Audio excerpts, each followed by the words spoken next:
Early 2025, as King Charles battles illness and the beloved Princess Catherine faces her silent war against cancer, a covert power struggle erupts, threatening to reshape the British monarchy. Queen Camilla, her ambition blazing, seizes the moment to tighten her grip on royal traditions, determined to make ceremonial spotlight her own stage. But in the shadows, Princess Anne, the ironclad guardian of royal duty, quietly crafts a different plan, one that places Catherine, a woman with the heart of a warrior, at the center. As tensions escalate and loyalties are tested, the kingdom holds its breath with one burning question: who will stand tall at trooping the color, and who will fall in this dramatic game of power? February 2025. Buckingham Palace stands like an ancient fortress cloaked in thick fog, where venomous whispers and dark secrets slither through cold marble corridors. News of the Princess of Wales, Catherine, an icon of grace and resilience battling cancer, has left the United Kingdom reeling. From quaint villages to London's bustling avenues, the public sends silent prayers, their hearts heavy with worry. But within the palace, Catherine's absence is not just a tragedy, it's a chasm, an opportunity for power to shift in the shadows. King Charles III, once a symbol of stability, is now frail, worn down by illness, increasingly reliant on Queen Camilla. With eyes sharp as a blade and a smile that conceals her ambition, Camilla senses her moment to rise. In locked rooms where light barely filters through heavy velvet curtains, she begins weaving a bold plot to reshape royal ceremonies. The parades, the flags, salutes, the sacred symbols of honor and tradition to bear her own mark. For Camilla, tradition isn't a legacy to preserve, it's a chessboard to control, and her ambition burns bright. Far from the palace's stifling grandeur on the windswept fields of Norfolk, Princess Anne, the royal family's woman of steel, rides alongside Prince William. The winter wind howls, carrying an icy chill, but it cannot shake the resolve in Anne's eyes. Her face is stern as if carved from granite, and when she speaks, her voice is low, but cuts like a sword. If the king cannot stand to salute the troops, who will William? A woman who tore apart your father's marriage? Her words are not just disdain, they're a warning, a call to action. Camilla doesn't have the heart of a soldier. She doesn't honor tradition. All she wants is the throne, not the duty. William, in crisp riding gear, grips his reins tightly, his jaw clenched as if holding back rage. He knows the schemes festering within the palace, the calculations, the traps set in the dark. Anne's words, like a spark, ignite something deep within him. She continues, her tone softening but brimming with conviction, like a general rallying her troops. You're Catherine. She wasn't born in silk and wasn't forged by courtly rituals, but she has discipline, discretion, and a bond with the regiments no one can match. The soldiers trust her, the people love her. She's the only one I see standing before the troops, making them hold their heads high. Anne's words plant a seed in William's mind, a spark of defiance, a vision that Catherine, the woman he loves, could be the flag bearer to guide the monarchy through the storm. But is she strong enough? In a quiet room at Kensington Palace, Catherine lies in her sickbed, her eyes weary but burning with an unyielding will. She clutches letters from the Irish Guards, handwritten notes from soldiers, not just well wishes, but reminders of her duty. I will return, she whispers, gripping the regiment's badge, her voice faint but carrying a vow. Not for glory, but for them, the soldiers, the people counting on me. In the palace's shadows, a game of power has begun, and Catherine, though battling a cruel illness, is preparing for the fight of her life. In the opulent chambers of Clarence House, where crystal chandeliers cast light on gilded walls, Camilla stands like a queen defending her throne. But beneath her calm facade, she senses a growing threat, the quiet moves of Princess Anne, the loyal eyes turning toward Catherine. With the sharp instincts of a survivor of royal political storms, Camilla knows she must act swiftly, or this game will slip from her grasp. Late at night, in a room lit only by flickering candles, she summons her closest confidants and plays a cunning card, a new ceremonial title, Keeper of the Crown's honor, granting authority to oversee military ceremonies, the timeless symbols of the monarchy's strength and unity. But the recipient Camilla chooses is not Catherine, it's Prince Edward, King Charles's younger brother. Edward, a reserved man with no ambition beyond his duties, is the perfect pawn in her hands. By elevating him, Camilla not only consolidates her power, but sends a chilling message. Catherine, though beloved by the public, has no place in the empire she's building. Camilla's aides work like shadows, drafting polished documents, preparing to announce the new title as a unified royal decision. They're confident no one will dare challenge their flawless plan. But their arrogance leads to a fatal mistake. A leaked draft of the ceremony reaches a curious journalist, and the public's fury erupts like a wildfire. The next morning, headlines scream across the kingdom, "Why not Catherine?" From Yorkshire's cozy tea rooms to London's buzzing offices, the public boils with outrage at the blatant slight to the Princess of Wales, the woman who won their hearts through years of quiet service. The Irish guards the regiment. Catherine serves as colonel, refused to stay silent. In a rare open letter, senior officers write, "We are proud to serve under the Princess of Wales's leadership." To sideline her from a ceremonial role is an insult not only to her, but to every soldier we represent. Their words pour fuel on the fire, and editorials across Britain call it a betrayal of tradition. Camilla, her smile never faltering, stands like a rock against the storm. She arranges a discreet interview with a friendly newspaper, cloaking herself in compassion. A mother of three battling a serious illness, who would ask her to stand for hours in a parade square. Her words are carefully chosen, dripping with false empathy, but beneath lies a sharp blade. Catherine is too fragile, unfit for duty. The narrative spreads like wildfire, amplified by tabloids and social media accounts under Camilla's influence. From humble pubs to high society soirees, whispers of Catherine's fragility begin to seep into the public's mind like poison, slowly taking hold. In the shadows, Camilla's allies work tirelessly. Internal memos circulate questioning Catherine's experience, emphasizing her outsider status compared to royal blood. Some dare suggest the public's love for Catherine is merely emotional fervor, insufficient for a major ceremonial role. They paint a picture where Camilla is the guardian of tradition, while Catherine is just a media-hype star. But Camilla underestimates her rival. In a quiet room at Kensington Palace, Catherine sits by a window, her eyes blazing with resolve, holding the smear-filled newspapers like a weapon. William stands beside her, his eyes burning with anger, but Catherine offers a faint smile. "They think I'll crumble under these lies," she says, her voice low but sharp as steel. "But I'm not here for fame. I'm here for duty, for the regiments, the people, the monarchy." Catherine's silence isn't weakness, it's a fire smoldering, waiting to erupt, ready to burn Camilla's schemes to ashes. In the palace, the power game reaches a fever pitch, and a greater storm looms on the horizon. Will Camilla keep manipulating the board, or will Catherine rise, proving she's not just a princess, but a true warrior of the crown? April 2025. Wood Farm, a secluded retreat nestled amid lush meadows, and the distant crash of North Sea waves is where Princess Anne chooses to meet Catherine. The modest wooden house, once Prince Philip's cherished escape, sits isolated within Sandringham's grounds, far from the palace's pomp. Soft spring light filters through the windows, illuminating two women seated across a simple oak table.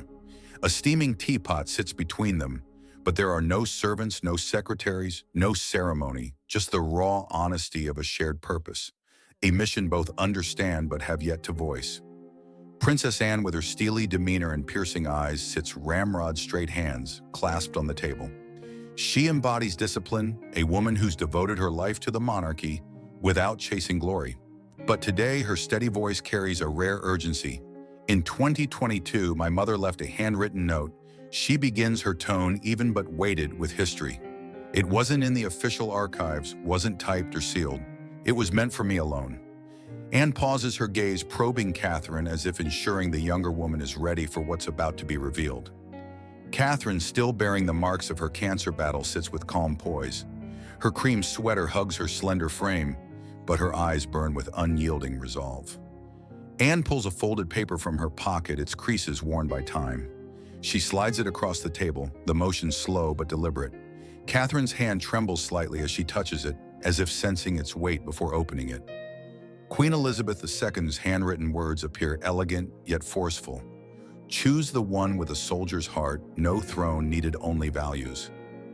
Catherine looks up, her breath catching. Anne leans forward, her gaze piercing. "My mother trusted you, Catherine, not Camilla. You're the one who can carry forward royal traditions, who can stand before the troops and truly be worthy. The people need someone steady, someone they trust. That's you. Anne's words aren't flattery. They're a summons, a silent command from a seasoned soldier to a future one. Catherine's heart pounds as if the world has narrowed to this small room. She's faced a cruel illness, raised 3 children under global scrutiny, and navigated the monarchy's treacherous machinery.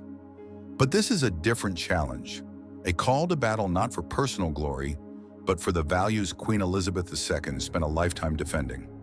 "I don't do this for fame," Catherine says softly, her voice trembling with emotion, but unwavering. "If I step forward, it's for the people, the regiments, the king."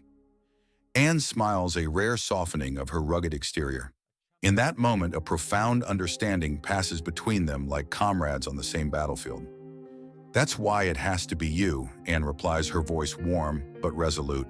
She stands, placing a hand on Catherine's shoulder, a simple gesture brimming with power, as if passing down the courage of a dynasty. "Prepare yourself, Catherine.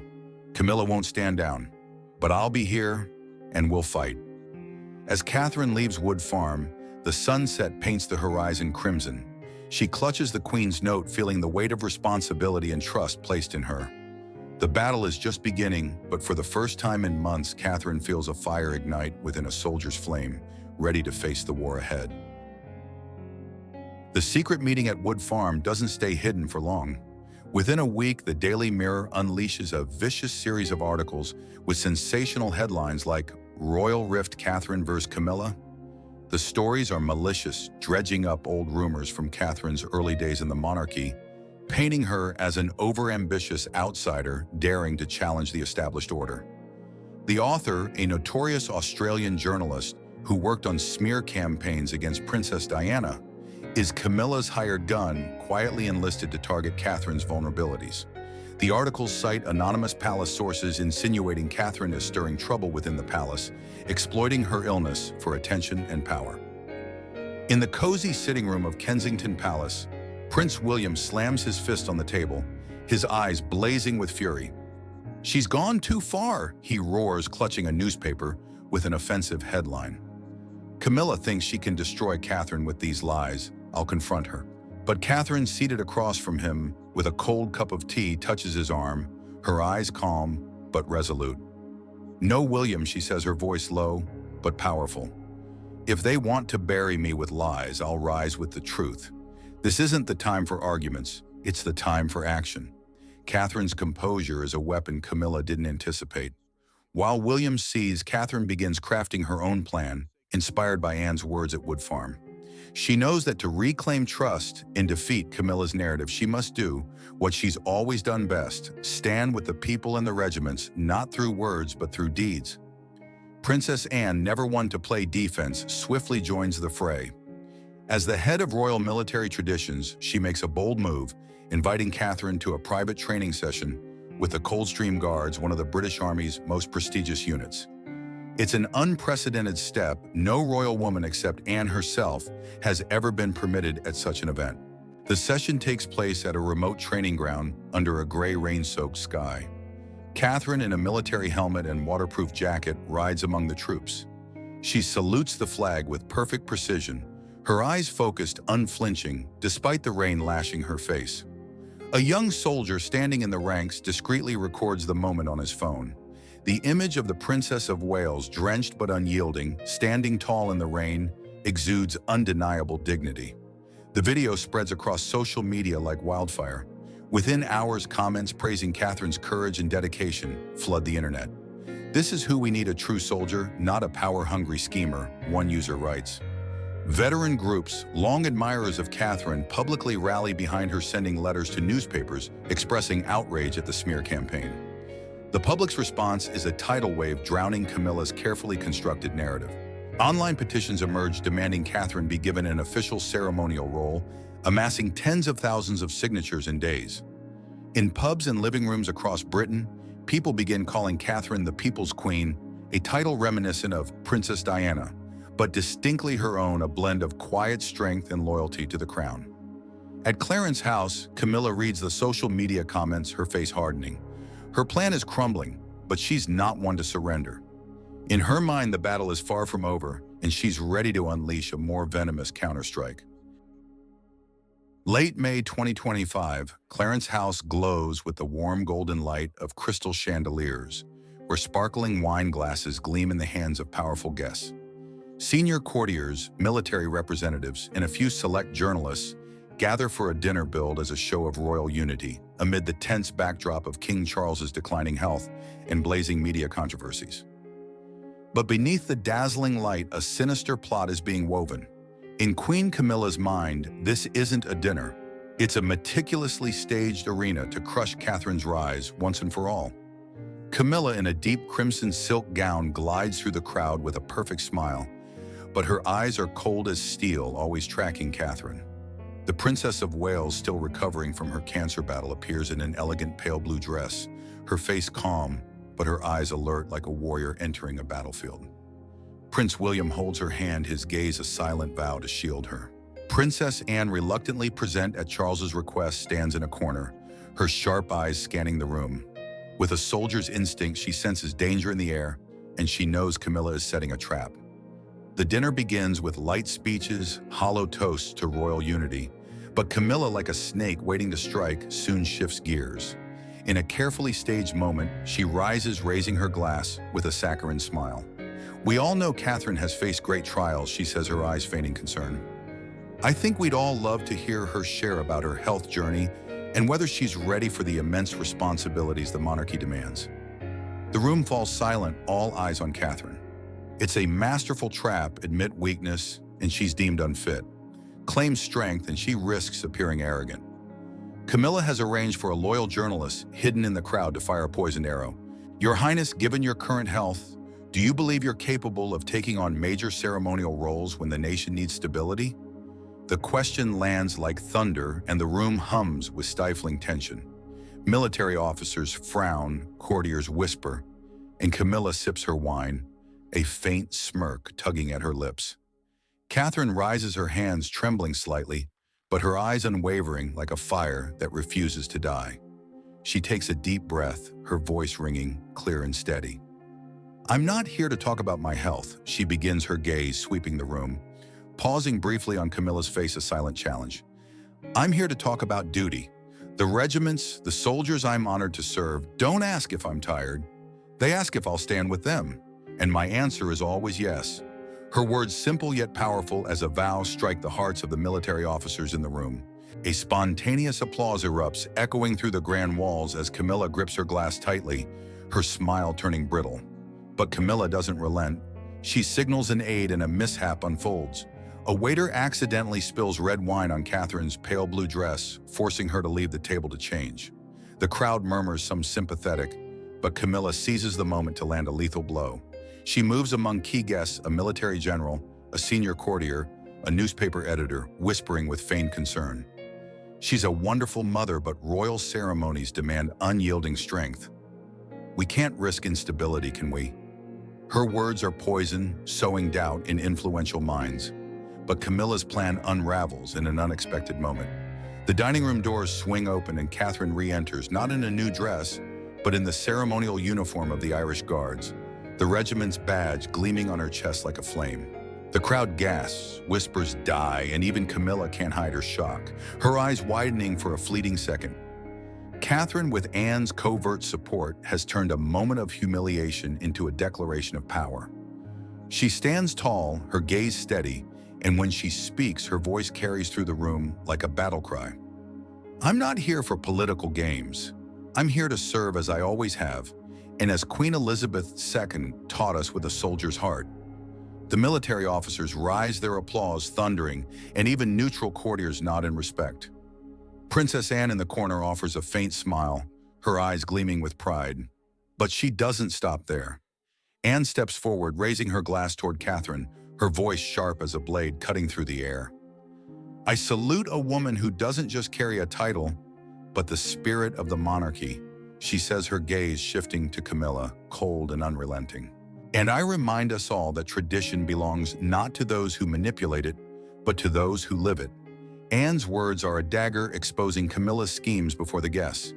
The room buzzes with whispers, journalists scribbling furiously, knowing this story will shake the kingdom. Camilla cornered forces a strained smile, but her eyes betray her fury and defeat. William takes Catherine's hand, his gaze radiant with faith, while Catherine stands unwavering like a warrior, ready for the final battle. The dinner ends in quiet chaos, but one thing is clear. Catherine has turned Camilla's trap into her own springboard, and the fire of the woman of steel burns brighter than ever. In a private chamber at Clarence House where silver candelabras flicker against crimson velvet walls, Camilla sits at the head of a table, hands clasped tightly, her eyes cold as a strategist plotting her final move. After the humiliating defeat at the dinner where Catherine and Princess Anne turned her trap into a triumph, Camilla knows her time is running out. The public now rallies behind Catherine, and Camilla's influence within the palace is crumbling. But she's not one to relinquish her ceremonial throne easily.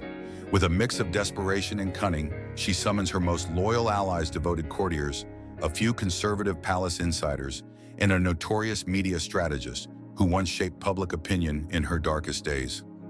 On the table lies a meticulously drafted petition, each line a sharpened blade cloaked in feigned concern.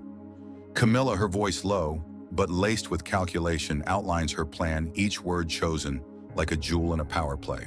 The recent media controversies, all these articles, the whispers of royal discord are causing serious instability. She says, her gaze sweeping the room, lingering on each face to gauge loyalty. We cannot let personal dramas overshadow the monarchy's sacred traditions. Our credibility, our stability is at stake. She deftly shifts blame to the unwanted attention from the smear articles she herself orchestrated through the infamous Australian journalist and her media allies. Those stories with headlines like Royal Rift Catherine versus Camilla were designed to weaken Catherine, but inadvertently sparked a public backlash, complicating Camilla's strategy. Now she wields those controversies as a weapon, using them to justify her petition, a temporary freeze on all new ceremonial appointments, including the royal colonel-in-chief role Princess Anne is quietly preparing for Catherine. In truth, the petition is a desperate bid dressed in noble rhetoric to lock the ceremonial power structure in place, ensuring Catherine cannot challenge Camilla's centrality. She knows that if Catherine is appointed with the public's adoration and the regiment's support, she'll be forever sidelined, reduced to a titular queen in key rituals. We need time for careful consideration. Camilla continues, her tone softening, as if reasoning with a child. Rushed appointments in this chaos would only harm the monarchy's image. We must put the nation's interests first. But Camilla forgets one thing. Princess Anne, the monarchy's woman of steel, is never one to yield in a battle of wills. When informed of the petition, Anne wastes no time on pointless debates or lengthy memos. She acts with a general's decisiveness. On a dreary morning, she arrives unannounced at Clarence House, striding into the meeting room where Camilla is briefing her advisors. In her hand is the folded note, Queen Elizabeth II's handwritten memo she shared with Catherine at Wood Farm. The room falls silent, only the ticking of a wall clock audible. The advisors lower their eyes, sensing the weight of Anne's presence. Camilla, seated at the table's head, tries to maintain her composure, but her hands grip the table's edge, knuckles whitening. Anne stands tall, her eyes cold as steel, and when she speaks, her voice cuts through the air like a blade. I stayed silent when you took the throne beside my brother, she begins, each word measured sharp as a knife. I stayed silent when you tried to shape the monarchy to your will. But today, as head of royal military traditions, I make this clear. Catherine will represent the monarchy before the troops, whether you agree or not. Anne raises the Queen's note, unopened, its presence, like a talisman of authority carrying Elizabeth II's legacy. My mother wrote that we must choose the one with a soldier's heart, no throne needed, only values. Catherine is that person, not you. Anne's words are not just a statement, they're an indictment, a reminder that Camilla, though queen, will never command the respect Catherine has earned from the public and the regiments. Camilla's face hardens, her eyes flashing with anger, but she knows she's lost. Anne's invocation of the Queen's words is a fatal blow, shattering her ambitions. The advisors, once loyal to Camilla, avert their gazes, sensing the power shifting to Anne. Without waiting for a response, Anne turns and leaves, leaving a stunned room and a wounded Camilla still quietly plotting her revenge. The war isn't over, but Anne has cleared the path for Catherine to take the front line. At Kensington Palace, Catherine prepares for trooping the color with quiet focus like a warrior sharpening her sword before battle. She knows of Camilla's schemes, but chooses not to let them sway her. In her study, she rereads letters from the Irish Guards soldiers, handwritten notes brimming with emotion, encouragement, from men she considers family.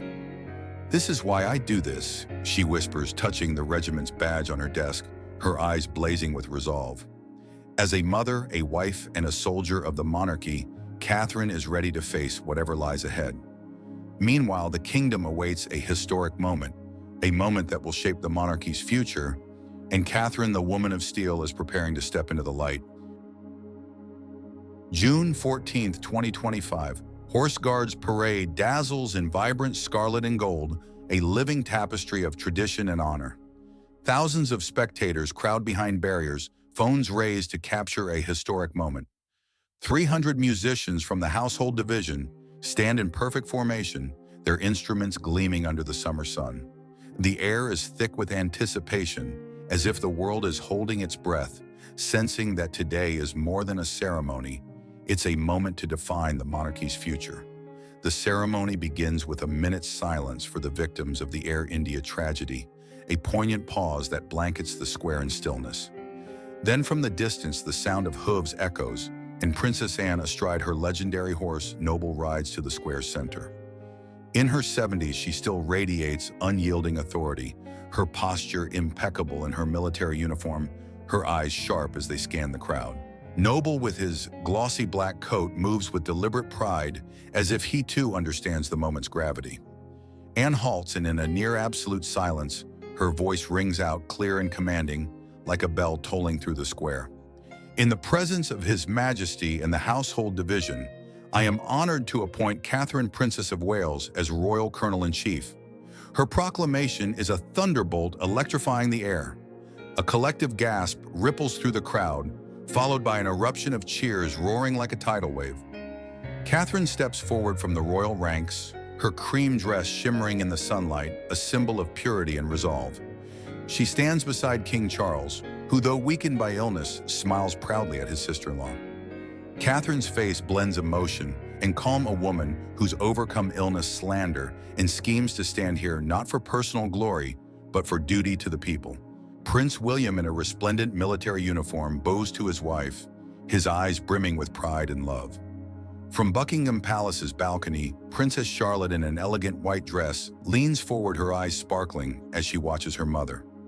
Prince Louis, unable to contain his excitement, waves frantically, his smile as bright as the sun. Prince George, standing solemnly beside them, offers a faint smile, proud of his mother's ascent as a symbol of strength and loyalty. The regiments from the Irish Guards to the Coldstream Guards salute in unison, their movements crisp and synchronized, a pledge to their new chief. Trumpets blare, drums pound, weaving a symphony of honor and tradition. The crowd explodes in cheers, Union Jacks waving high and on giant screens worldwide. Catherine's image, standing tall, proud, becomes a beacon of a monarchy finding its light. In that moment, no one doubts Catherine, the woman of steel, has earned her place, not through ambition or deceit, but through courage, dedication, and an unbreakable bond with the people. Camilla, standing in a shadowed corner of the balcony, grips her hands tightly, her face impassive. But within her, defeat stings like an unhealable wound. As the ceremony ends, Catherine rides in a carriage with William, her eyes on the cheering crowd calling her name. She knows the road ahead won't be easy, but today she's proven she's more than the Princess of Wales. She's a soldier, a mother, and a guiding light for the monarchy in its hour of need. In the days that follow, the narrative shifts. Camilla's influence wanes, her attempts to control the ceremonial stage exposed as petty and self-serving. Catherine, now Royal Colonel-in-Chief, takes on her role with quiet dignity. She visits regiments, meets veterans, and honors the traditions binding the monarchy to its people. Princess Anne steps back, her mission complete. She never sought the spotlight, only to preserve what her mother cherished. And in Catherine, she's found a worthy successor, a woman with a soldier's heart, as Queen Elizabeth II envisioned. As dusk falls over Buckingham Palace, Catherine stands on the balcony with her family, her new responsibility heavy on her shoulders. She's faced illness, betrayal, and doubt, but she's risen stronger, a lighthouse of hope for a monarchy at a crossroads.